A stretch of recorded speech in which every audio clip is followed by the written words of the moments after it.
So good morning guys. तो चलिए start करते हैं आज के यानी कि 6 जनवरी के इंपॉर्टेंट करंट अफेयर्स को। और आज का सबसे इंपॉर्टेंट प्रश्न ये रहा आपके सामने।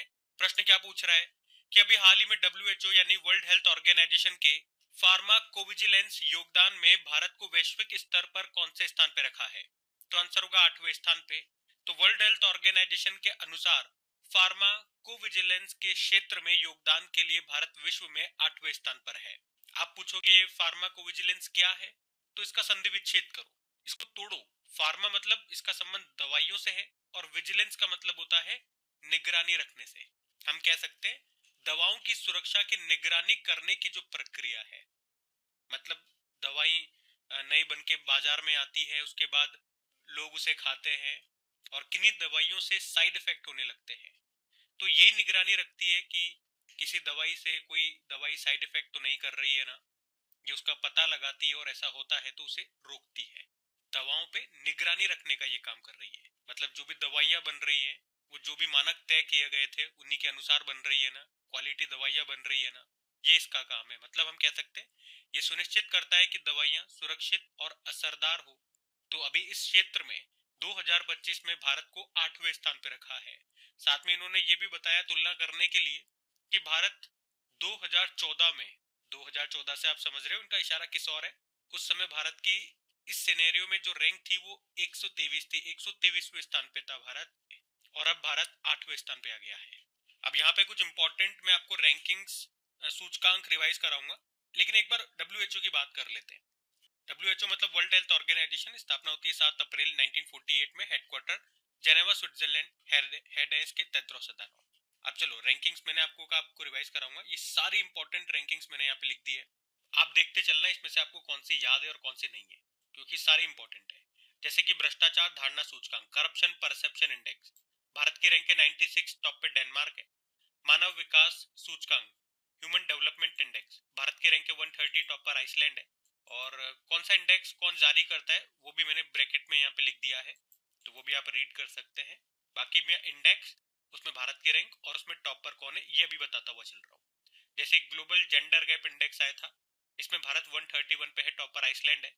सस्टेनेबल डेवलपमेंट गोल इंडेक्स आया, इसमें भारत की रैंक है 99, टॉप पर फिनलैंड है। वर्ल्ड कॉम्पिटिटिवनेस रैंकिंग आई थी, भारत 41 पे है, टॉप पर स्विट्जरलैंड है। ग्लोबल इनोवेशन इंडेक्स में भारत 38 पे है, टॉप पर स्विट्जरलैंड है। ग्लोबल पीस इंडेक्स में भारत है 115वें स्थान पर, टॉप पर आइसलैंड है। वर्ल्ड हैप्पीनेस इंडेक्स में भारत 118वें स्थान पर है, टॉप पर फिनलैंड है। और ग्लोबल हंगर इंडेक्स याद रखना भारत की रैंक है 102। और वर्ल्ड प्रेस फ्रीडम इंडेक्स में भारत 151 पे है, टॉप पर नॉर्वे है। ग्लोबल एआई इंडेक्स में भारत तीसरे स्थान पर है, टॉप पर अमेरिका है। एशिया पावर इंडेक्स में भारत तीसरे स्थान पर ही है, टॉप पर अमेरिका ही है। ग्लोबल फायर पावर इंडेक्स में बात करें, भारत चौथे स्थान पर है, टॉप पर अमेरिका है। और ग्लोबल टेररिज्म इंडेक्स में भारत 14वें स्थान पर है, टॉप पर बुर्किना फासो हो गया। जलवायु परिवर्तन प्रदर्शन सूचकांक में भारत 23वें स्थान पर है, यह भी लेटेस्ट आया है। और इसमें पहले दूसरे तीसरे पे कोई नहीं है, चौथे पे डेनमार्क है। ग्लोबल जेंडर गैप इंडेक्स में भारत 131 पे है, टॉप पर आइसलैंड है। ये जेंडर गैप शायद रिपीट हो गया, ऊपर भी पढ़ लिया हमने। और ऊर्जा संक्रमण सूचकांक एनर्जी ट्रांजिशन इंडेक्स में भारत 71 पे है, टॉप पर स्वीडन है। लगभग 16-17 इंपॉर्टेंट इंडेक्सेस हमने यहाँ पे रिवाइज करे, ध्यान में होने चाहिए आपको सारे, तो इनको जरूर से याद कर लेना। वैसे इनकी पीडीएफ आपको मिल जाएगी क्रिक एग्जाम एप्लीकेशन पे, तो वहां से आप इसको लेकर के याद रख लेना। हम अगले प्रश्न की ओर बढ़ते हैं।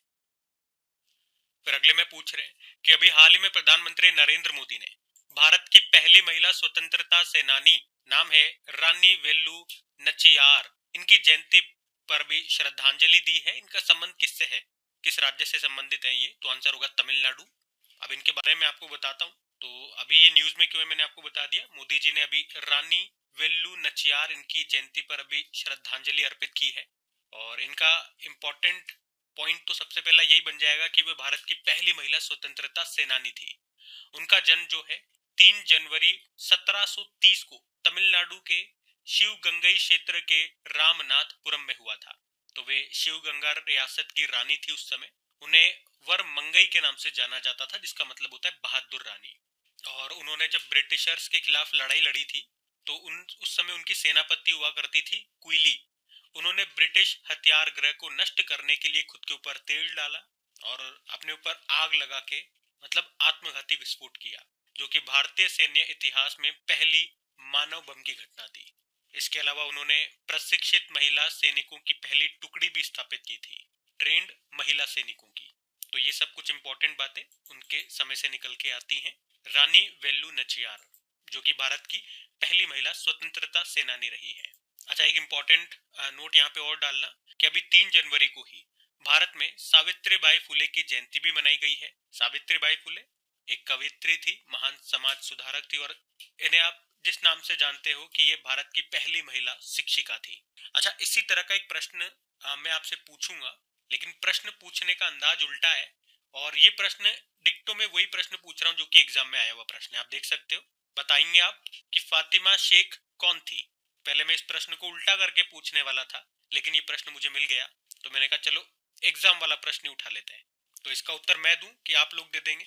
चलो ये आप ही लोगों पे छोड़ता हूँ। मैं वैसे कई बार बता भी चुका हूँ आपको बीच में। इनके ऊपर एक बुक आई थी, तब भी हमने चर्चा की थी इनकी।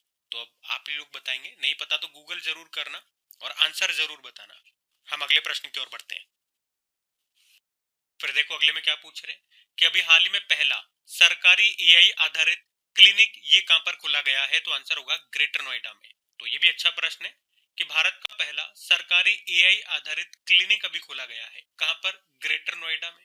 ग्रेटर नोएडा में भी कहां पे? ग्रेटर नोएडा के government institute of medical sciences में इसको खोला गया है। अच्छा, प्रश्न ये भी आ सकता है, ये भी पूछा जा सकता है कि इस पहल में कौन सा आईआईटी शैक्षणिक और तकनीकी सहायता प्रदान कर रहा है। तो आंसर हो जाएगा आईआईटी कानपुर। और इसे खोलने का मुख्य उद्देश्य है एआई आधारित हेल्थ केयर स्टार्टअप्स को वास्तविक क्लिनिकल वातावरण में अपने समाधान विकसित करने, परीक्षण करने और सत्यापित करने का अवसर प्रदान करना। तो आपको ये एक लाइन में सिंपल सा याद रखना है कि अभी भारत का पहला सरकारी एआई आधारित क्लिनिक कहां पर खोला गया? ग्रेटर नोएडा में खोला गया है। और तकनीकी सहायता कौन सा आईआईटी दे रहा है? आईआईटी कानपुर। अब यहाँ पे एआई मतलब आर्टिफिशियल इंटेलिजेंस। एआई से संबंधित कुछ इंपॉर्टेंट करंट अफेयर्स में आपको कराऊंगा रिवाइज। जैसे कि चैट जीपीटी के निर्माता जो है ओपन एआई, इन्होंने 2025 के अंत तक नई दिल्ली में अपना पहला भारतीय कार्यालय खोलने की घोषणा की थी। मलेशिया ने राइट बैंक लॉन्च किया था, जो कि दुनिया का पहला एआई संचालित बैंक है। Bharat health AI global regulatory network में शामिल हो गया, जिसका मुख्यालय है जेनेवा, स्विट्जरलैंड। भ्रष्टाचार से निपटने के लिए एआई मंत्री, जिनका नाम है डेल्ला, इसको नियुक्त करने वाला दुनिया का पहला देश बना है अल्बानिया। और ग्लोबल एआई इंडेक्स आया था, भारत तीसरे स्थान पर है, टॉपर अमेरिका है। महाराष्ट्र ने माइक्रोसॉफ्ट के साथ पार्टनरशिप करके महाक्राइम ओएस एआई को लॉन्च किया था, और ये भारत का पहला एआई आधारित साइबर अपराध जांच प्लेटफॉर्म है। ग्लोबल एआई शो 2025 का आयोजन हुआ था अबू धाबी यूएई में, और अभी फरवरी में 2026 में जो एआई इम्पैक्ट समिट होगा ये भारत में होगा, नई दिल्ली में। और भारत का पहला AI powered anti drone petrol वाहन का नाम क्या है? इंद्रजाल है, इंपॉर्टेंट है। और भारत का पहला एआई इंडस्ट्री एसोसिएशन का निर्माण हुआ है, जिसका मुख्यालय है मुंबई में, और इसके पहले प्रेसिडेंट बनाए गए विजय कलियंत्री। ये भी नाम इंपॉर्टेंट रहेगा। अभी आईआईटी दिल्ली के वैज्ञानिकों ने आइला नाम से एक एआई सिस्टम बनाया है, और यहाँ पे ये आइला का मतलब क्या हो गया? Artificial intelligent lab assistant. ठीक है, तो ये एआई से संबंधित लेटेस्ट करंट अफेयर्स के प्रश्न कुछ मैंने आपको रिवाइज कराए, ध्यान में रखना। अगला प्रश्न देखते हैं। फिर अगले में पूछ रहे हैं हाल ही में राष्ट्रीय पक्षी दिवस कब मनाया गया? तो आंसर होगा 5 जनवरी को। तो हर साल 5 जनवरी को नेशनल बर्ड डे के रूप में मनाया जाता है। पहली बार इस दिन को सन 2002 में मनाया गया था। तो वही कि हमारे पारिस्थितिकी तंत्र के लिए पक्षी बहुत महत्वपूर्ण होते हैं, उसी के बारे में जागरूकता फैलाने के लिए इस दिन को मनाया जाता है। सिंपल सा याद रखेंगे, राष्ट्रीय पक्षी दिवस 5 जनवरी को होता है। अच्छा, अगर मैं आपसे पूछूं कि भारत का राष्ट्र पक्षी क्या है, आप सब बता दोगे मोर है, छोटा बच्चा ही बता देगा, पिकॉक। लेकिन पूछूं कब घोषित किया गया था, तो याद रखना 1963 में।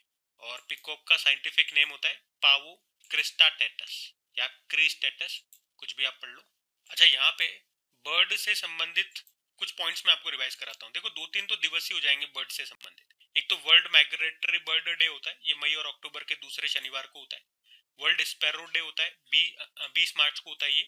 और जो आज हमने पढ़ा वो है नेशनल बर्ड डे 5 जनवरी को। याद रखना, अगर पूछे कि भारत में अपनी तरह का पहला राज्य स्तरीय पक्षी एटलस किस राज्य के पास है, तो केरल।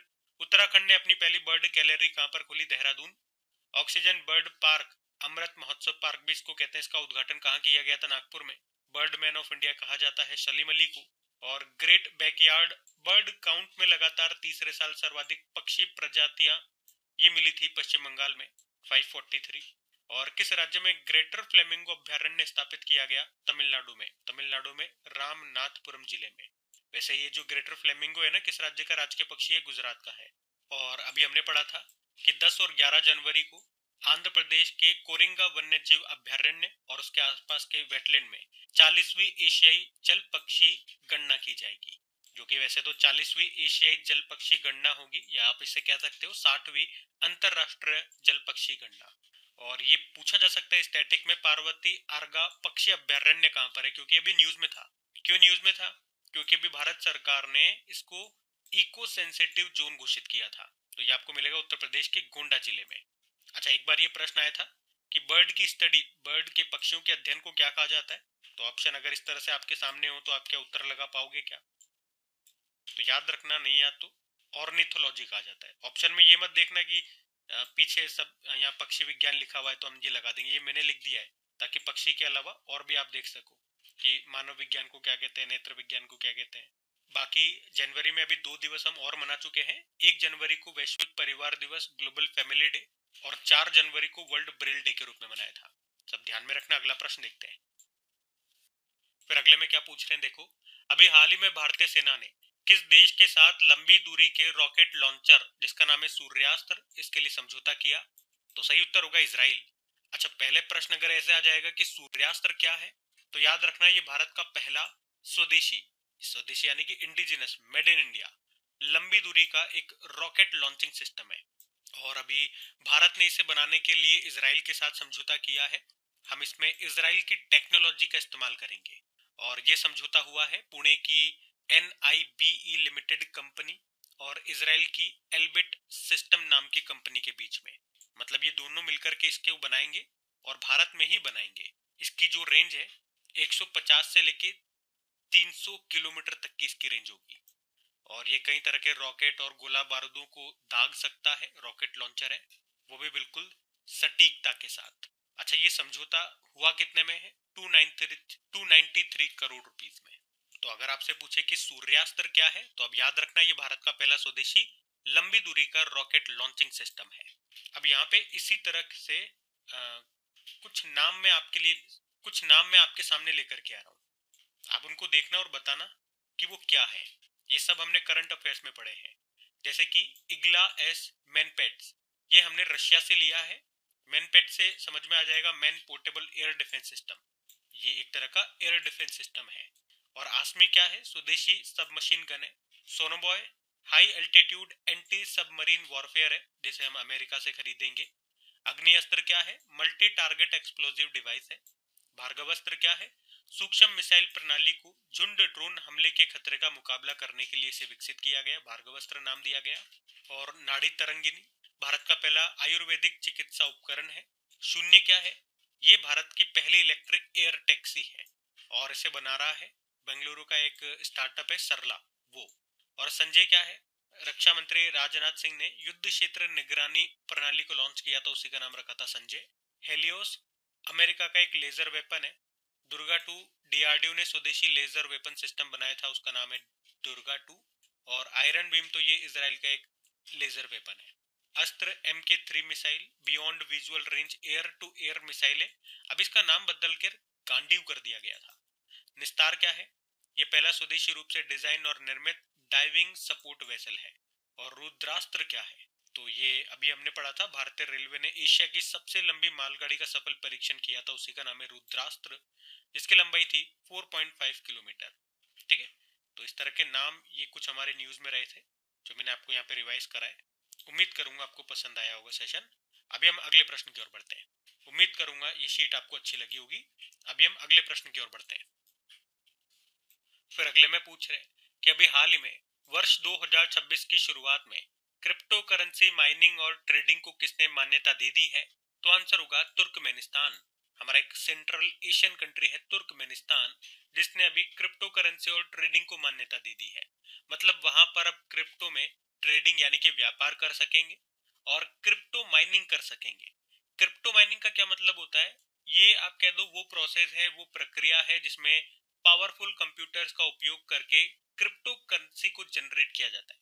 और क्रिप्टो करेंसी आप सबने कभी ना कभी इसका नाम जरूर सुना होगा। एक तरह से आप कह सकते हो वर्चुअल करेंसी है या डिजिटल करेंसी आप कह दो इसे, कंप्यूटर में ही रहती है, मतलब इसका कोई फिजिकल रूप नहीं है। और इसमें ऑनलाइन ये रहती है, मतलब एक कंप्यूटर से दूसरे कंप्यूटर में जाती है। तो सुरक्षित लेन देन के लिए क्रिप्टोग्राफी यानी कि जटिल कोडों का इसमें कोड्स का उपयोग किया जाता है। और आप यूं कह सकते हो कि ये ब्लॉकचेन तकनीक पर काम करती है। सबसे फेमस जो क्रिप्टो करेंसी तो वैसे बहुत सारी है, लेकिन जो सबसे फेमस क्रिप्टो करेंसी है वो आज के टाइम पे है बिटकॉइन। और आप ये भी नोट कर लेना, क्रिप्टो करेंसी का जनक किन्हें कहा जाता है? सातोशी नाकामातो को। ये बिटकॉइन के निर्माता कहे जाते हैं, जो कि पहली और सबसे फेमस क्रिप्टो करेंसी है। आपको पता है एक बिटकॉइन की वैल्यू क्या है? वैसे तो ऊपर नीचे होती रहती है, लेकिन फिर भी मैं आपको बताऊं तो अभी वर्तमान में एक बिटकॉइन की जो वैल्यू है वो है 85 लाख रुपए, एक बिटकॉइन की वैल्यू। अच्छा, एक प्रश्न और नोट करना, अगर पूछे क्रिप्टो करेंसी को लीगल टेंडर करने वाला पहला देश कौन सा है, तो आंसर होगा एल सल्वाडोर। मतलब ये 2001 से इसे ऑफिशियल करेंसी के रूप में अपना चुका है। उसके अलावा याद रखना, अर्थव्यवस्था को बढ़ावा देने के लिए हरित ग्रीन क्रिप्टो करेंसी अपनाने की घोषणा की थी किसने? तो आंसर होगा भूटान ने। और भूटान ने ही दुनिया की पहली राष्ट्र स्तरीय क्रिप्टो पर्यटन भुगतान प्रणाली को भी शुरू किया था।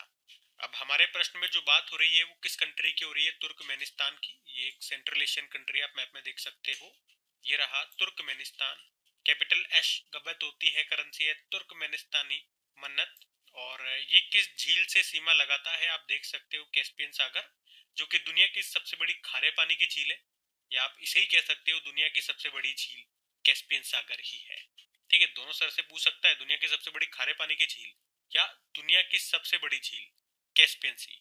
और अभी 2025 में तीसरा United Nation conference on landlock developing countries का जो आयोजन है, जो सम्मेलन है, वो तुर्कमेनिस्तान में हुआ था, तुर्कमेनिस्तान के अवाजा में।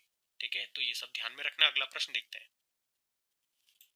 फिर अगले में पूछ रहे हैं, अभी एनटीसीए मतलब नेशनल टाइगर कंजर्वेशन अथॉरिटी के आंकड़ों के अनुसार वर्ष 2025 में भारत के किस राज्य में सर्वाधिक बाघों की मृत्यु हुई है? तो आंसर होगा इसका तो मध्य प्रदेश। तो नेशनल टाइगर कंजर्वेशन अथॉरिटी, ये हमने टाइगरों के संरक्षण के लिए एक अथॉरिटी बनाई है। और अभी इसी ने बताया कि 2025 में भारत में सबसे ज्यादा बाघों की मौत मध्य प्रदेश में हुई है। कितनी? 55। उसके बाद महाराष्ट्र में 38, केरल में 13, असम में 12, मतलब टोटल 166 टाइगर मारे गए हैं 2025 में। और ये 2024 की तुलना में 40 ज्यादा टाइगर मारे गए। मतलब 2024 में करीब 126 टाइगर मारे गए थे और अभी 166। हमने पूछा मौत की वजह क्या है, तो बताया गया कि सबसे ज्यादा जो मौतें हैं वो आवास की समस्या के कारण हुई है। आवास की समस्या के कारण क्षेत्रीय संघर्ष हुआ बाघों के बीच में। और जब दो बाघ लड़ते हैं तो एक जीतता है एक हारता है, क्योंकि हम बाघों की संख्या तो टाइगर की संख्या तो कैसे न कैसे करके बढ़ा रहे हैं, पर जो वन क्षेत्र है, जो कॉरिडोर है, वो सीमित है। तो वो आपस में लड़ते हैं और मर जाते हैं। और भी कारण है, लेकिन मुख्य रूप से जो बड़ा कारण है जिसके कारण सबसे ज्यादा टाइगर मरे, वो ये कारण बताया गया। आपको बता दूं, भारत में दुनिया के लगभग 75% बाघ पाए जाते हैं। बाघों से, टाइगर से कुछ इंपॉर्टेंट फैक्ट्स और देख लेते हैं। एक तो याद रखना, वर्ल्ड टाइगर डे कब होता है? 29 जुलाई को होता है। भारत में अभी 58 टाइगर रिजर्व हैं। और हाँ, इसके बाद अभी लेटेस्ट जुड़ने वाला है कौन सा? कैमूर टाइगर रिजर्व, जो बिहार का दूसरा टाइगर रिजर्व होगा।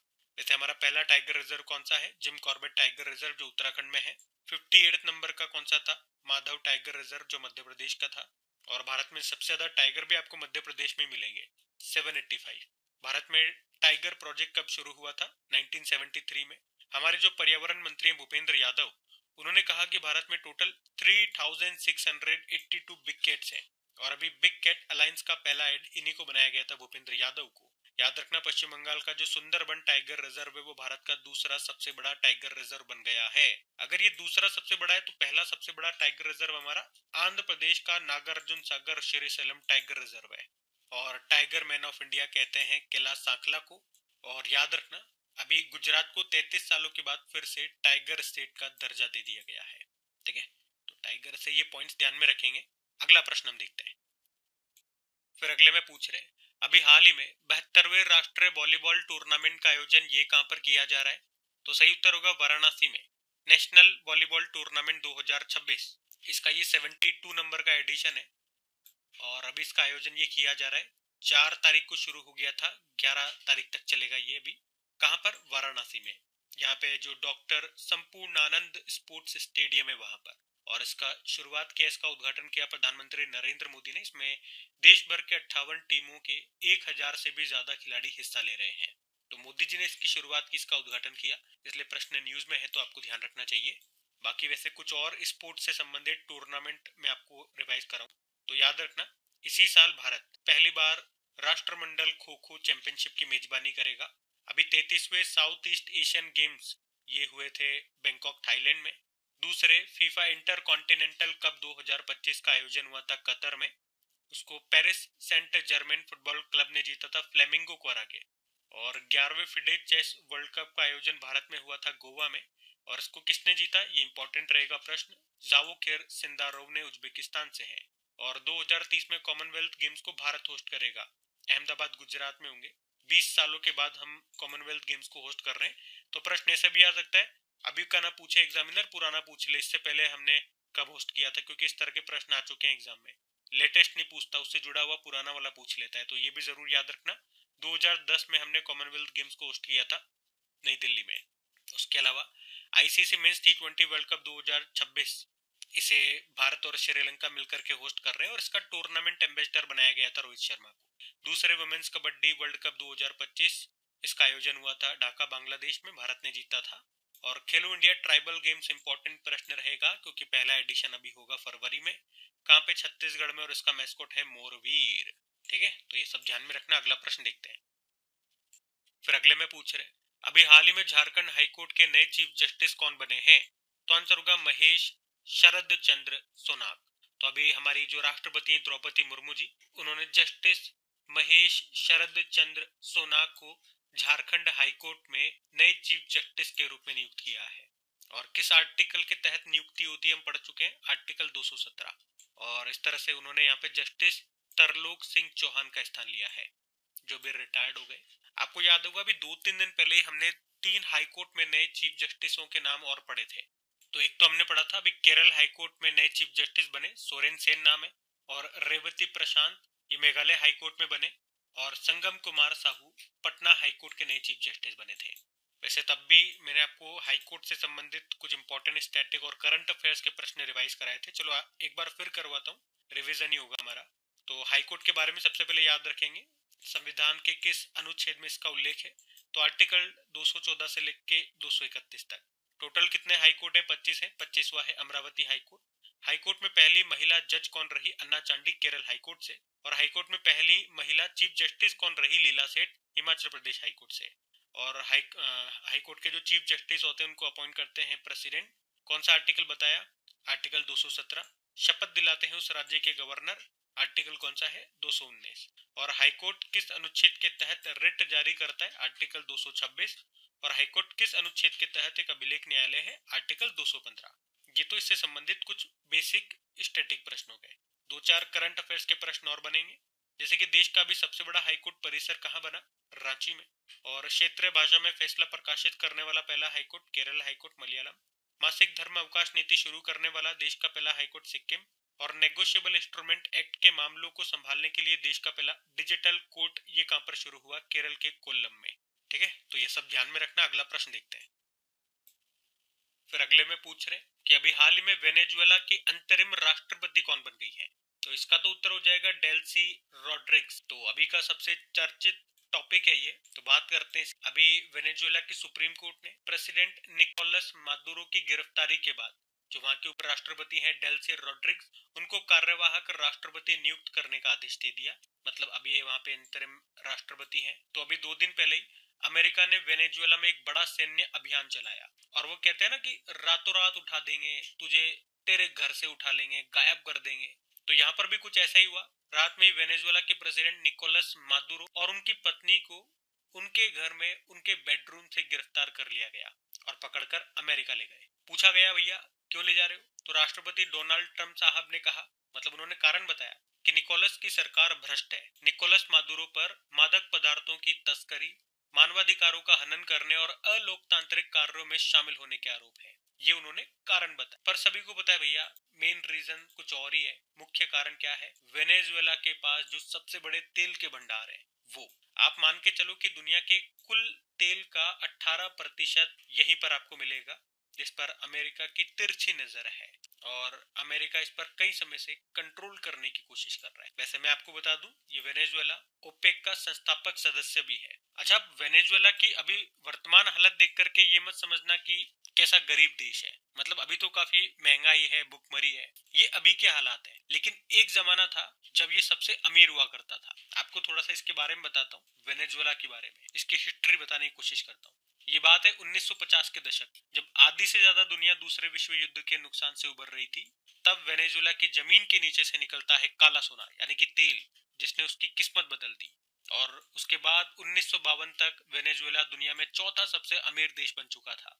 और 1970 के दशक में जब पूरी दुनिया में तेल संकट आया, कीमतें आसमान छूने लगी, तो वेनेजुएला के घरों में डॉलर की बरसात होने लगी। मतलब वेनेजुएला और अमीर हो गया। इस तरह से वहां की जनता को लगने लगा कि भैया मेहनत करने की क्या जरूरत है, हम मेहनत नहीं करेंगे।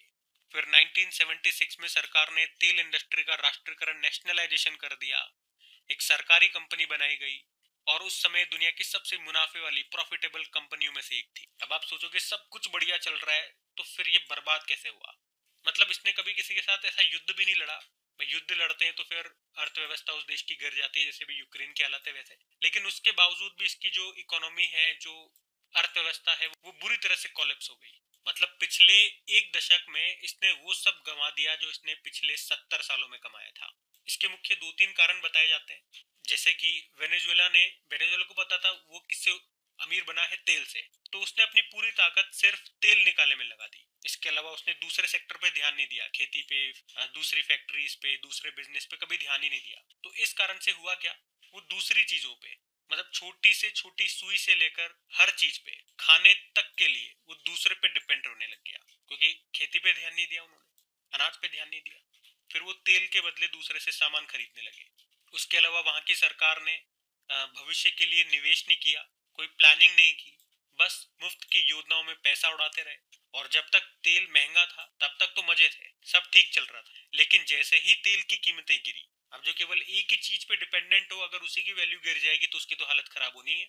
मतलब ऐसी हालत हो गई सरकार की कि लोगों को, उनके एम्प्लॉयज को सैलरी तक नहीं दे पा रही थी। बचा कुचा कारण सरकार का भ्रष्टाचार है। सरकार की जो तेल की कंपनियां थी, वहां पे जो काबिल इंजीनियर हुआ करते थे उनको हटा दिया। पॉलिटिकल पार्टी से जुड़े हुए बंदों को वहां पे लगा दिया, किसी की जान पहचान के बंदे को लगा दिया, ऐसे वैसे बंदों को लगा दिया। इससे क्या होना है, जब कैपेबल बंदा नहीं रहेगा, भ्रष्ट सरकार के चमचे लग जाएंगे, तो तेल उत्पादन की तकनीक खराब हो गई, सही से तेल उत्पादन नहीं हो पा रहा है। मतलब आप देख सकते हो कि 1990 के दशक के आखिरी में जो देश रोजाना 35 लाख बैरल तेल निकालता था, आज उसकी ये स्थिति है कि वो मुश्किल से 8-9 लाख बैरल तेल निकाल पाता है। और जो सरकारी तेल कंपनियां हैं वो मेंटेनेंस के अभाव में कबाड़ हो गई है। वो खुद का पेट्रोल दूसरों से मंगवाता है, मतलब उसके देश में जो पेट्रोल है वो विदेशों से आयातित होता है। मतलब यहाँ पे 2012 में ऐसा कहा जाता है, 2012 में यहाँ की जो जीडीपी थी वो टॉप पर थी, और अभी अपनी जीडीपी का 80% तक गंवा चुका है। मतलब आप यूं समझो कि 2012 में यहाँ की जो अर्थव्यवस्था थी 100 रुपए थी, आज केवल 20 रुपए बची है।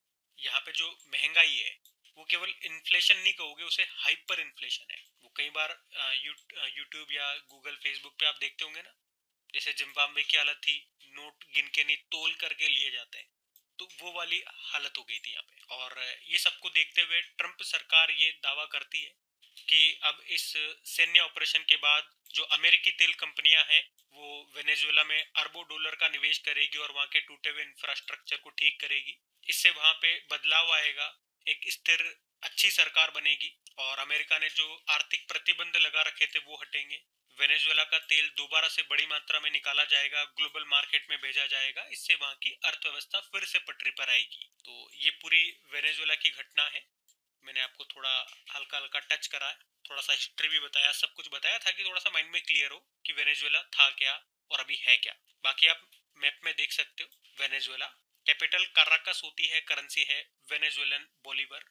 और एक और इम्पोर्टेंट यहाँ से बात याद रखना कि अभी 2025 का जो नोबेल शांति पुरस्कार है, नोबेल पीस प्राइज, वो वेनेजुएला की ही एक व्यक्ति है, मारिया कोरिनो मचाडो, इनको दिया गया था। वेनेजुएला न्यूज में है तो भैया ये प्रश्न इंपॉर्टेंट हो जाता है आपका।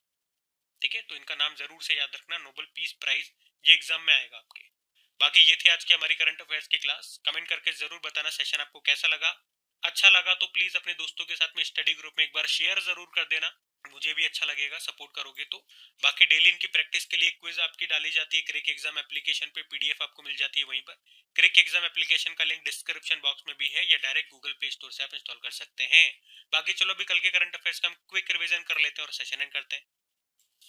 तो कल आपसे पूछा था, बॉर्डर रोड ऑर्गेनाइजेशन के डायरेक्टर जनरल बने हरपाल सिंह। विश्व ब्रेल दिवस मनाया गया 4 जनवरी को। भारतीय सेना ने किस वर्ष को नेटवर्किंग एवं डेटा केंद्रितता का साल घोषित किया? 2026। और पीएम मोदी ने पवित्र पेपरवा अवशेषों की प्रदर्शनी का उद्घाटन कहाँ किया? नई दिल्ली। और किस देश को पछाड़कर भारत विश्व का सबसे बड़ा चावल उत्पादक देश बन गया? चाइना।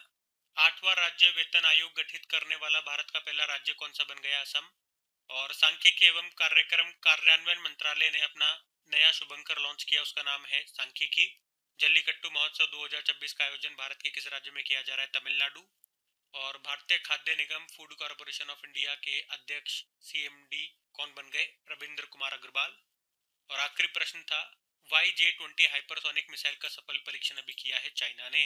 बाकी चलो कल का भी होमवर्क प्रश्न देखते हैं और सेशन एंड करते हैं। बिल्कुल सही उत्तर दिया भी आज का आपका होमवर्क प्रश्न में। बॉर्डर रोड ऑर्गेनाइजेशन के नए डायरेक्टर जनरल कौन बने हैं? तो सही उत्तर होगा हरपाल सिंह। तो बॉर्डर रोड ऑर्गेनाइजेशन के नए डायरेक्टर जनरल बन गए हैं लेफ्टिनेंट जनरल हरपाल सिंह। ये बॉर्डर रोड ऑर्गेनाइजेशन के 29 नंबर के डायरेक्टर जनरल बने हैं। अच्छा, इन्होंने किनका स्थान लिया, किनके स्थान पे आए ये? तो रघु श्रीनिवासन के स्थान पे आए हैं। ठीक है, तो ये इंपॉर्टेंट अपॉइंटमेंट रहेगा, ध्यान में रखेंगे आप। पहले हम बॉर्डर रोड ऑर्गेनाइजेशन की बात कर लेते हैं, फिर कुछ इंपॉर्टेंट अपॉइंटमेंट्स में आपको रिवाइज कराऊंगा। देखो, बॉर्डर रोड ऑर्गेनाइजेशन सबसे पहले तो इसकी स्थापना कब हुई थी ये याद रखना, 7 मई 1960। ये 1960 इसका ईयर 2-3 बार एग्जाम में पूछा जा चुका है। हेडक्वार्टर नई दिल्ली। और याद रखना ये किस मंत्रालय के अंतर्गत आता है। अब रोड है तो रोड मिनिस्ट्री मत कर देना, इसका आंसर होगा रक्षा मंत्रालय के अंतर्गत आता है ये। और इसका मोटो होता है श्रमण सर्वम सध्यम, यानी कि हर चीज मेहनत से हासिल की जा सकती है, everything achievable through hard work, ये इसका मोटो होता है। और इसका मुख्य काम क्या होता है अगर बात करें तो सीमावर्ती क्षेत्रों में सड़क नेटवर्क और बुनियादी ढांचे का विकास करना और उनका मेंटेन करना इसका मुख्य काम होता है। बॉर्डर रोड ऑर्गेनाइजेशन दो कारण से काफी न्यूज में रहा था। एक तो 2025 की ही घटना है कि इसने लद्दाख के मिगला दर्रे में 19,400 फीट की ऊंचाई पर सबसे ऊंची मोटर योग्य सड़क का निर्माण किया था और एक वर्ल्ड रिकॉर्ड बनाया था। अभी अक्टूबर 2025 में ही पड़ा था। और इससे पहले भी इसने एक रिकॉर्ड बनाया था 2021 में, जब इन्होंने लद्दाख के उमलिंग ला दर्रे में 19,024 फीट की ऊंचाई पर दुनिया की सबसे ऊंची मोटर योग्य सड़क का निर्माण किया था। और अभी 2025 में इसी रिकॉर्ड को इन्होंने तोड़ दिया और कितनी ऊंची, 19,400 फीट की ऊंचाई पर मोटर योग्य सड़क का निर्माण किया। मोटर योग्य मतलब जहाँ पे गाड़ियां चल सकती है। ठीक है, ये तो बीआरओ की बात हो गई। अब कुछ इसी तरह के इंपॉर्टेंट अपॉइंटमेंट्स, नियुक्तियां मैं आपको रिवाइज करा रहा हूँ, बिल्कुल ध्यान से सुनना। ये जो कलरफुल है ना, ये बिल्कुल रिसेंटली जो अपॉइंटेड है वो वाले नाम है। जैसे कि अभी कुछ दिन पहले हमने पढ़ा था, नेशनल इन्वेस्टिगेशन एजेंसी के डायरेक्टर जनरल का भी अतिरिक्त प्रभार एडिशनल चार्ज दिया गया राकेश अग्रवाल को। सीआईएसएफ के डायरेक्टर जनरल प्रवीर रंजन बने और आईटीबीपी के प्रवीण कुमार बने। एसएसबी के संजय सिंगल बने। और बीएसएफ के डायरेक्टर जनरल का एडिशनल चार्ज दिया गया प्रवीण कुमार को, जो कि एक्चुअल में आईटीबीपी के डायरेक्टर जनरल है। बाकी सीआरपीएफ के ज्ञानेंद्र प्रताप सिंह। और एनसीसी के अपडेट करना, लास्ट टाइम मैंने पुराने वाले आपको बता दिए थे, तो ये अपडेट आप करेंगे। वीरेंद्र वत्स इसके नए डायरेक्टर जनरल बने थे अभी। और इंडियन कोस्ट गार्ड के परमेश शिवमणि, एनडीआरएफ के पीयूष आनंद, आरपीएफ की पहली महिला बनी थी सोनाली मिश्रा, होमगार्ड के एसबी के सिंह हैं, असम राइफल्स के विकास लखेरा, नारकोटिक्स कंट्रोल ब्यूरो के अनुराग गर्ग, और ये हमारी तीनों सेनाओं के जो प्रमुख हैं। एयर चीफ मार्शल के एयर चीफ मार्शल कौन है? अमरप्रीत सिंह है। नेवल चीफ है दिनेश कुमार त्रिपाठी और आर्मी चीफ है उपेंद्र द्विवेदी। सारे इंपॉर्टेंट है, ध्यान में रखना। अगला प्रश्न देखते हैं। फिर देखो अगले में क्या पूछ रहे हैं, दिवस वाला प्रश्न है और ये इंपॉर्टेंट डे है, कई बार एग्जाम में आ चुका है कि विश्व ब्रेल दिवस कब मनाया जाता है। तो आंसर होगा 4 जनवरी को। हर साल 4 जनवरी को वर्ल्ड ब्रेल डे के रूप में मनाते हैं। 4 जनवरी को ही क्यों? क्योंकि ब्रेल लिपि के आविष्कारक थे लुई ब्रेल, उनकी जयंती होती है 4 जनवरी को। पहली बार हमने इसको मनाना शुरू किया 2019 में, याद रखना। और ब्रेल लिपि क्या होता है, मतलब जो लोग देख नहीं सकते ना, वो इस लिपि की मदद से ऐसे टच, क्योंकि ब्रेल डिपार्टमेंट ऑफ एग्रीकल्चर के द्वारा एक रिपोर्ट जारी की गई और उसमें बताया कि भारत ये दुनिया का सबसे बड़ा चावल उत्पादक देश, राइस प्रोड्यूसर कंट्री बन गया है। तो चावल उत्पादन में भारत ने अभी चीन को पीछे छोड़ा है। और इस रिपोर्ट में बताया कि दिसंबर 2025 तक भारत में चावल उत्पादन कितना हुआ, 152 मिलियन मैट्रिक टन, जबकि चाइना में हुआ है 146 मिलियन मैट्रिक टन। और आपको बता दूं, दुनिया में चावल निर्यात में भारत का जो योगदान है वो 40% है चावल के एक्सपोर्ट में। और भारत में अगर बात करते हैं, भारत के अंदर सबसे ज्यादा चावल उत्पादन कहाँ पे होता है, तो इसमें पहले स्थान पे उत्तर प्रदेश है, फिर पंजाब होगा, फिर पश्चिम बंगाल, इस तरह से है। अच्छा, चावल से और क्या क्या प्रश्न बन सकते हैं, देखो। एक प्रश्न ये बन जाएगा आपका स्टैटिक, अंतरराष्ट्रीय चावल अनुसंधान केंद्र कहाँ पर है, ये फिलीपींस में है। और भारत वाला कहाँ पर है, राष्ट्रीय चावल अनुसंधान केंद्र कटक उड़ीसा में। गोल्डन राइस को मंजूरी देने वाला और उसे बैन करने वाला पहला देश कौन सा है, तो फिलीपींस है। गोल्डन राइस जो है ये विटामिन ए की भरपूर मात्रा इसमें होती है। भारत का पहला राइस एटीएम पता है कहाँ पे लगा था, उड़ीसा में। और आईसीएआर ने, Indian council of agricultural research, इसने भारत की पहली 2 जीनोम संपादित किस्में DRR100 कमला और पूसा DST1 को विकसित किया था। इनका संबंध है चावल से। वैज्ञानिकों ने किस एशियाई फसल का पहला पेन जीनोम बनाया है, तो आंसर होगा इसका चावल। ठीक है, तो ये भी ध्यान में रखना। अगला प्रश्न हम देखते हैं। फिर अगले में पूछ रहे, अभी हाल ही में 8वां राज्य वेतन आयोग गठित करने वाला भारत का पहला राज्य कौन सा बन गया है, तो आंसर होगा असम। तो 8th स्टेट पे कमीशन, 8वां राज्य वेतन आयोग, ये गठित करने वाला पहला राज्य बन गया है असम।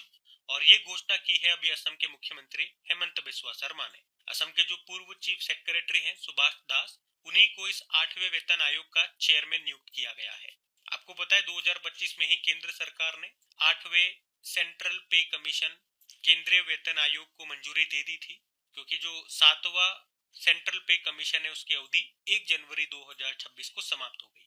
और इस आयोग की अध्यक्षता पूर्व जो जस्टिस ऑफ इंडिया है रंजन प्रकाश देसाई, उनको सौंपी गई थी। सेंट्रल पे कमीशन की थोड़ी सी बात करें तो ये सरकार की एक बहुत महत्वपूर्ण समिति है, जो सेंट्रल गवर्नमेंट के एम्प्लॉइज होते हैं और जो पेंशनर्स होते हैं उनकी सैलरीज, अलाउंसेज और पेंशन का रिव्यू ये करती है। और उसमें कुछ सुधार होता है तो उसका सुझाव भी देती है। आपको बता दूं, जनवरी 1946 में श्रीनिवास वरदाचारी की अध्यक्षता में पहला वेतन आयोग गठित हुआ था और मई 1947 में उसने अपनी रिपोर्ट सौंपी थी। तब से अब तक 7 वेतन आयोग बन चुके हैं। और अभी जो लास्ट वाला था 7वां केंद्रीय वेतन आयोग, उसके अध्यक्ष थे अशोक कुमार माथुर। अब बात हमारी यहाँ पे असम की हो रही है तो असम भी ले चलते हैं आपको। ये रहा मैप में असम। कैपिटल इसके दिसपुर हो गई है। मुख्यमंत्री हेमंत बिस्वा शर्मा, गवर्नर है लक्ष्मण प्रसाद आचार्य। राजकीय पशु एक सिंग वाला गेंडा हो गया। पक्षी है व्हाइट विंग वुड डक। वृक्ष है होलोंग। पुष्प है फॉक्सटेल ऑर्किड। फल है काजी नींबू। लोक नृत्य में बात करेंगे, बिहू हो गया, बगरुम्बा हो गया, भोर हो गया। क्लासिकल डांस सत्रिया है। त्योहार में देखोगे तो बिहू महोत्सव होता है, वांचुआ महोत्सव होता है, बेखो उत्सव होता है। असम का जो 7वां नेशनल पार्क है वो है देहिंग पटकाई नेशनल पार्क। बाकी 6 कौन से हैं, रायमोना नेशनल पार्क, काजीरंगा, नामेरी, मानस, डिब्रू शिखोवा और औरंग नेशनल पार्क। पता है भारत का पहला तेल का कुआं कहां पर खोजा गया था, डिगबोई असम में। और भारत का सबसे लंबा पुल, नहीं ऐसे बोलो, भारत का सबसे लंबा नदी पुल कौन सा है, भूपेन हजारिका, जिसे डोलो सादिया पुल भी कहते हैं। लंबाई है 9.15 किलोमीटर। ये लोहित नदी के ऊपर बना है। और असम से कुछ करंट अफेयर्स भी अगर आप पढ़ें तो देखो, तो एक तो ये पॉइंट ध्यान रखना कि अभी 2025 में ही जो 25वां BWF बैडमिंटन वर्ल्ड फेडरेशन विश्व जूनियर चैंपियनशिप ये भारत में हुआ था। भारत में भी कहा, असम के गुवाहाटी में। और ये दूसरी बार था जब भारत ने इसको होस्ट किया था। उसके अलावा असम में अभी ओरू नोडाई 3.0 योजना शुरू हुई थी। चराईचुंग महोत्सव यहाँ पे मनाया गया था। और इसी से याद रखना, चराईचुंग पक्षी अभ्यारण्य ये भी आपको मिलेगा असम में। असम में मुजाली द्वीप पर स्थित है ये। अभी 27वीं नवरत्न कंपनी बनी थी नुमालीगढ़ रिफाइनरी लिमिटेड, वो आपको मिलेगी असम में ही।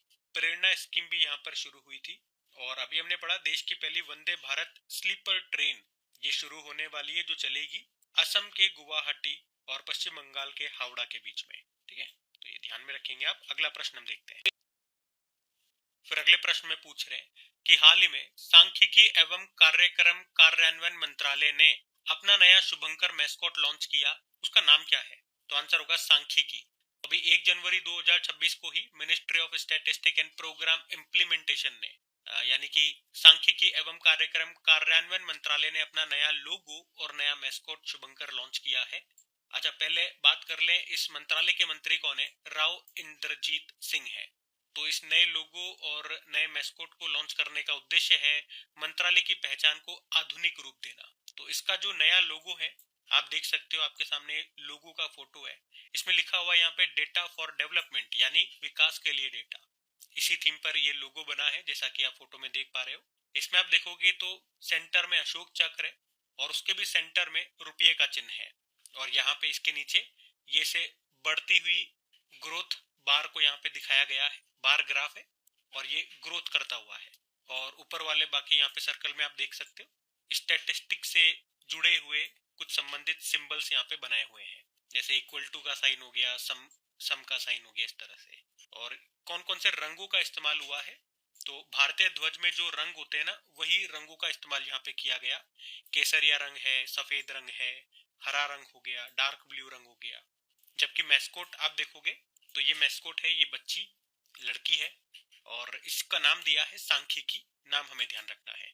अच्छा, वैसे हमारा प्रश्न मैस्कोट के ऊपर था, शुभंकर, तो यहाँ से भी कई बार प्रश्न आ जाते हैं। तो कुछ इंपॉर्टेंट शुभंकर मैं आपको रिवाइज कराता हूँ। देखो, ये सभी शुभंकर इंपॉर्टेंट है और आपके द्वारा पढ़े गए हैं। आप देखना आपको कौन कौन से चीजें याद है, बाकी मैं तो रिवाइज कराऊंगा इसे ही। जैसे 2025 में जो 38 नंबर के नेशनल गेम्स हुए थे ना उत्तराखंड में, उसका मैस्कॉट था मौली।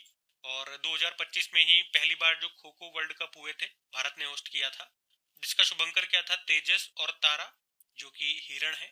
खेलो इंडिया पैरा गेम्स 2025 में दूसरा एडिशन हुआ था नई दिल्ली में, उसका मैस्कॉट था उज्ज्वला, जो रिप्रेजेंट करते हैं गोरैया चिड़िया को।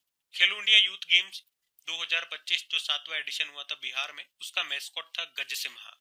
और 2025 में जो 12वें नंबर के वर्ल्ड पैरा एथलेटिक्स चैंपियनशिप हुआ था, भारत में हुआ था, पहली बार भारत ने मेजबानी की थी और उसका शुभंकर था विराज, जो कि एक आर्टिफिशियल ब्लेड युक्त टांग वाला एक युवा हाथी था। उसके अलावा एशिया रग्बी अंडर 27 चैंपियनशिप हुआ था बिहार के राजगीर में, उसका मैस्कॉट अशोक है, जो रिप्रेजेंट करता है खरगोश को। खेलो इंडिया वाटर स्पोर्ट्स फेस्टिवल पहली बार हुए थे श्रीनगर की डल झील में, उसका मैस्कॉट था हिमालयन किंगफिशर। और 12वें नंबर के मेंस एशिया हॉकी कप हुए थे राजगीर बिहार में ही, उसका मैस्कॉट चांद है। 11वें एशियन एक्वेटिक चैंपियनशिप 2025 का आयोजन भी भारत में हुआ था अहमदाबाद में, उसका मैस्कॉट था जलवीर। और खेलो इंडिया ट्राइबल गेम्स पहली बार होंगे ये अभी फरवरी 2026 में छत्तीसगढ़ में होंगे और इसका मैस्कॉट जरूर याद रखना, मोरवीर है इसका मैस्कॉट। ठीक है, अब देखा आपने सारे मैस्कॉट इंपॉर्टेंट है। अब सच सच बताना आपको सारे मैस्कॉट याद थे क्या? नहीं याद थे तो इससे आपको पता लगा कि रिवीजन करना कितना इंपॉर्टेंट होता है। और इतना डीप और रिलेटेड रिवीजन आपको मिलेगा केवल क्रिक एग्जाम चैनल पे। इसके लिए मेहनत भी बहुत लगती है, आप देख सकते हैं इस तरह से सिस्टमेटिक सब कुछ अरेंज करना, वो सारी मेहनत मैं करने के लिए तैयार हूँ। बस आपको क्या करना है, रेगुलर रहना है। और जब मैं चीजों को बुलवा रहा हूँ अगर वो चीजें आपको याद है तो मेरे साथ बोलते जाना है। देखो, आप 1 जनवरी से मेरे साथ जुड़ रहे हो, चाहे पुराने स्टूडेंट्स हैं चाहे नए स्टूडेंट्स हैं। आप यूं मान के चलो अब ये नए साल में हम 1 जनवरी से जुड़ रहे हैं, तो अब हम रेगुलर रहेंगे, चाहे घर में शादी हो, कहीं जाना हो, कुछ भी हो। जिस तरह से कुछ चीजें होती हैं जो आप कभी नहीं छोड़ सकते, जैसे नहाना, खाना, पीना, उसी तरह से यूं समझ लो ये वीडियो आपको देखना ही देखना है, किसी भी समय देखना है। तो बार बार जब चीजों को मैं आपको रिपीट कराता रहूंगा, रिवाइज करवाता रहूंगा, तो वो चीजें अपने आप आपको याद होने लगेंगी। और जब याद हो जाए तो फिर मेरे साथ बोलना चालू करना और फिर आप देखना जादू, एग्जाम में बिना ऑप्शन देखे आप आंसर सही लगा के आओगे। अभी अगले प्रश्न की ओर बढ़ते हैं। फिर अगले प्रश्न में पूछ रहे हैं कि अभी जल्लीकट्टू महोत्सव 2026 का आयोजन भारत के किस राज्य में किया जा रहा है? तो आंसर होगा इसका तमिलनाडु में। तो जल्लीकट्टू, ये जो जल्लीकट्टू का त्योहार है तमिलनाडु में मनाया जाता है। इसे पोंगल त्योहार के तीसरे दिन, जिसे मट्टू पोंगल कहते हैं, उस दिन मनाया जाता है। क्या होता है इसमें? इसमें एक बेल को भीड़ में छोड़ देते हैं और जो प्रतिभागी होते हैं वो उसकी कुबड़ को, बेल की कुबड़ को पकड़ते हैं, उसे कंट्रोल करने का प्रयास करते हैं। ये 2000 साल से भी पुरानी परंपरा है जो कृषि, पशुधन पूजा और ग्रामीण जीवन से जुड़ी हुई है। जल्लीकट्टू जो ये शब्द है ना, ये 2 शब्दों से मिलकर बना है, कल्ली और कट्टू। कल्ली का मतलब होता है सिक्के और कट्टू मतलब हो गया बंधन।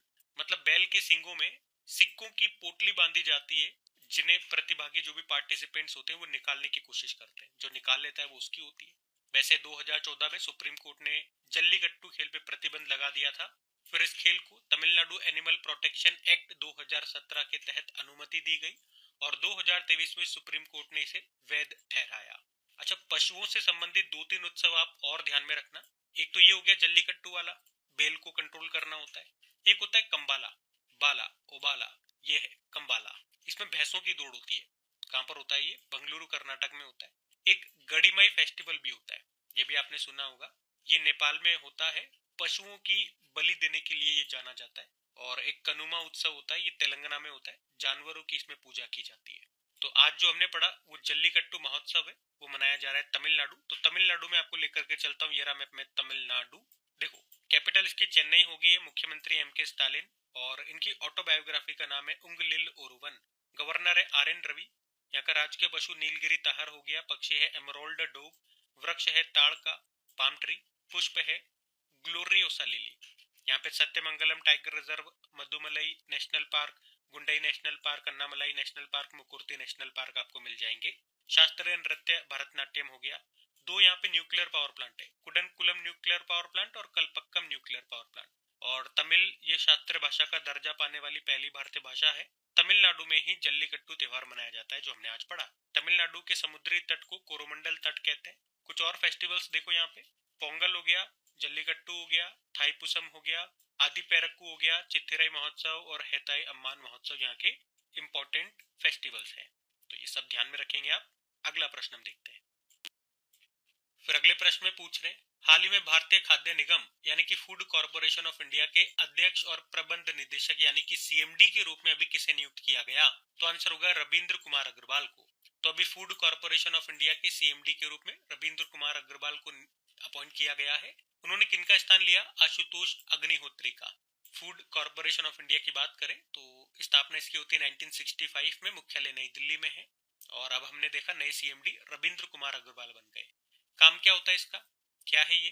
तो ये भारत सरकार की एक संस्था है जो अनाज की खरीद, उसके स्टोरेज, भंडारण और पब्लिक डिस्ट्रीब्यूशन सिस्टम के माध्यम से गरीबों तक खाद्यान्न यानी कि फूड ग्रेन पहुंचाने का काम करती है। अब वैसे आज एक अपॉइंटमेंट वाला स्टार्टिंग में हमने एक इंपॉर्टेंट प्रश्न देखा, लगभग 18 नियुक्तियां मैंने आपको रिवाइज कराई। बाकी ऑप्शन चलो मैं रिवाइज करवा देता हूँ आपको। ऑप्शन में देखो नाम, राजकुमार गोयल, याद है, मुख्य सूचना आयुक्त बने थे अभी, chief information commissioner. Sanjay Garg, bureau of Indian standards, भारतीय मानक ब्यूरो के डायरेक्टर जनरल बने थे। और टीसीए कल्याणी तो आपको याद होगा ही सही, महालेखा नियंत्रक, कंट्रोलर जनरल ऑफ अकाउंट्स बनी थी, 29 नंबर की है। ठीक है, तो ये ऑप्शंस भी इंपॉर्टेंट है, वैसे ध्यान में रखना। अगला प्रश्न हम देखते हैं। फिर अगले में पूछ रहे, हाल ही में YJ-20 हाइपरसोनिक मिसाइल का सफल परीक्षण अभी किसने किया? तो आंसर होगा इसका चाइना ने। तो YJ-20 ये एक हाइपरसोनिक एंटी शिप मिसाइल है और अभी इसका सफल परीक्षण किया है चाइना ने। इसे टाइप 055 विध्वंसक जहाज वुशी से लॉन्च किया चाइना ने। और ये एक एंटी शिप मिसाइल है, मतलब ये एक शिप के ऊपर ही गिरी और उसे तबाह कर दिया। शिप से ही लॉन्च किया, शिप को ही तबाह कर दिया।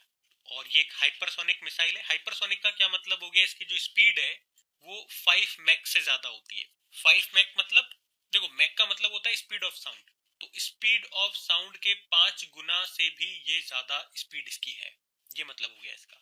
और ये जो YJ-20 है ना, इसी का दूसरा नाम है ईगल स्ट्राइक 20, इसी का दूसरा नाम है। अच्छा, हाइपरसोनिक से एक प्रश्न मुझे याद आ रहा है, ये प्रश्न तो मैं आप ही से पूछूंगा, बताना पड़ेगा आपको। भारत ने अभी कुछ दिन पहले हमने पढ़ा था, एक हमारी पहली, आप कह सकते हो पहली हाइपरसोनिक मिसाइल की टेस्टिंग की थी। तो हमारी उस हाइपरसोनिक मिसाइल का नाम क्या है? नाम मैं जानना चाहता हूँ, नाम बताओ, नाम क्या है? ये आपके लिए अच्छा वाला इंपॉर्टेंट होमवर्क प्रश्न है। बाकी चाइना की यहाँ पे बात हो रही है तो चाइना आपको लेकर के चलता हूँ, ये रहा मैप में चाइना। देखो, चाइना की कैपिटल बीजिंग होती है और बीजिंग में आपको शंघाई कोऑपरेशन ऑर्गेनाइजेशन का और एशियन इंफ्रास्ट्रक्चर इन्वेस्टमेंट बैंक का मुख्यालय मिलेगा। करेंसी होती है रेनमिनबी, करेंसी रेनमिनबी है। प्रेसिडेंट है शी जिनपिंग। और याद रखना, एशिया की जो सबसे लंबी नदी है कौन सी है? यांगतीसी नदी, ये आपको चाइना में मिलेगी। चाइना का एक शहर है शंघाई शहर, वो इसी के किनारे है। और चीन का शोक किस नदी को कहते हैं? हुआंगहो नदी को कहते हैं, जिसे येलो रिवर भी कहा जाता है। ठीक है, ये प्रश्न आ जाता है कई बार एग्जाम में, इसको ध्यान में रखना। बाकी ये थी आज की हमारी करंट अफेयर्स की क्लास। तो कमेंट करके जरूर बताना सेशन आपको कैसा लगा। अच्छा लगा तो प्लीज इस वीडियो को सपोर्ट जरूर कीजिएगा, इसे अपने दोस्तों के साथ में स्टडी ग्रुप में एक बार शेयर करके। वीडियो को लाइक नहीं करा तो लाइक कर देना, और हाँ, अब वीकली करंट अफेयर्स वाला वीडियो जरूर से देखना, क्योंकि मैंने मेरी तरफ से काम कर दिया है। अब आपकी तरफ से रेस्पॉन्स आना बाकी है। मुझे इंतजार रहेगा आप लोगों के रेस्पॉन्स का। अच्छा लगे तो उसे आगे अपने दोस्तों के साथ में स्टडी ग्रुप में एक बार शेयर जरूर कीजिएगा, ताकि उसे अच्छा रेस्पॉन्स मिले, तो हम उस पर और भी मेहनत करें और कंटिन्यू रख सकें। बाकी अभी इन सभी प्रश्न की आप क्विज लगाते रहिए। क्रैक एग्जाम एप्लीकेशन का लिंक डिस्क्रिप्शन बॉक्स में भी है, या डायरेक्ट गूगल प्ले स्टोर से आप इंस्टॉल कर सकते हैं। बाकी चलो भी कल के करंट अफेयर्स का हम क्विक रिवीजन कर लेते हैं और सेशन एंड करते हैं। तो कल पहला प्रश्न पूछा था 1 जनवरी 2026 से स्टील और एल्यूमिनियम पर दुनिया का पहला कार्बन टैक्स ये अभी किसने लागू किया? तो यूरोपियन यूनियन। फिर पूछा पटना हाईकोर्ट के नए चीफ जस्टिस बन गए संगम कुमार साहू। और 2026 में G7 समिट को होस्ट करेगा फ्रांस। किस राज्य ने अपने कैमूर अभ्यारण्य को टाइगर रिजर्व बनाने के लिए सैद्धांतिक मंजूरी दे दी है? तो बिहार। और भारतीय railway Vande Bharat sleeper train ये कहाँ शुरू होगी? गुवाहाटी और हावड़ा के बीच। गान नगाई उत्सव मनाया गया मणिपुर। किस देश ने अमेजन की बिना डंक वाली मधुमक्खियों को दुनिया में पहली बार कानूनी अधिकार दिया? पेरू। भारतीय महिला हॉकी टीम के कोच बन गए सोजर्ड मरीजने। और 1 जनवरी 2026 को प्रधानमंत्री मातृ वंदना योजना, इसको पूरे 9 वर्ष हो गए। और आखिरी प्रश्न था कुशावती किस राज्य का नवीनतम जिला बनेगा? तो आंसर होगा गोवा। बाकी चलो कल का भी होमवर्क प्रश्न देख लेते